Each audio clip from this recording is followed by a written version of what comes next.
All right, today we're going to be talking about doubt. Okay, so there's two stories that we want to talk about here with how we saw doubt within the disciples. So there was Mark chapter 4, verse 35, where it was talking about Jesus telling the disciples that he's going to go across a lake. And in the midst of that, they simply just doubt what he's saying. They start arguing with each other and telling each other, oh, we're not going to make that. There's a storm coming. There's no way we make that. And so we find ourselves constantly doubting Jesus when he literally tells us it will happen. When Jesus says something will happen, we need to understand that he's not just saying it to pacify us or to make us feel better. He's saying it because he truly means it. He's saying it because he really means we're going to get across that storm. So when you find yourself in the midst of a storm in your life, because we go through storms, we go through those periods where we struggle more with our mental health, where we struggle more spiritually, because it's a lot more than just, a mental health aspect to it, but our spiritual side can be struggling, or even our physical side, like we struggle to eat correctly, go to the gym correctly, all these things. And we see these storms as an end to our belief, because we're like, Jesus, why are you putting me through this pain? But the pain is meant to form you. The pain is meant to, it's about the journey. It's about the character it'll build for you to become, that Jesus wants to see you become, needs you to become. That's what he has in store for you. He wants you to become better than you were before.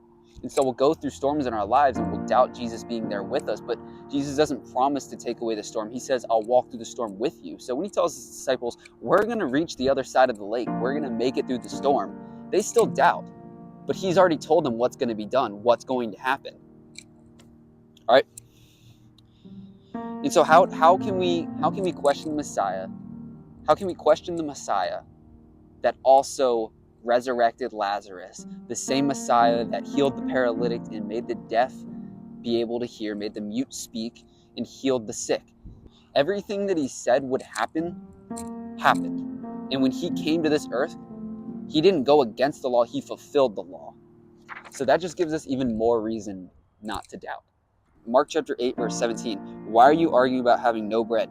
Do you still not see or understand? And then Mark chapter 8, verse 18, he says, though you have eyes, don't you see? And though you have ears, can't you hear? And don't you remember? So this was right after he fed the large crowd at one of his biggest sermons. And he was able to turn like small amounts of like loaf or bread or whatever and fish into a supply that would feed every single person and more. At some point after that, the disciples, they go into the boat and they realize that they don't have a sufficient amount of food. And they start arguing with each other and they're like, we don't have this amount of food. We didn't bring this much. We're going to starve. We're going to die. But Jesus is like, brother, I just supplied the crowd with more food than we could originally offer. And you're out here doubting the fact that I couldn't just do that again. You're doubting that I couldn't supply our needs. And so we'll always find ourselves questioning him. Even though he's proven time and time again that he'll provide. Throughout the entire Bible, he provides. He's a provider. Yet we still doubt that he'll provide in the midst of our storms, in the midst of our dry seasons. But dry seasons aren't meant to destroy your faith. They're meant to grow your faith. So put your trust in him, because at the time where you feel like you don't feel him the most is the time where you should be listening and reading and speaking to him the most, because that's where you see true spiritual growth within yourself. And so we all need to, we always are going to struggle with doubt, because it's just part of our nature. It's part of our human flesh. But when we focus on God, there's no room for doubt, because we see that he provides constantly.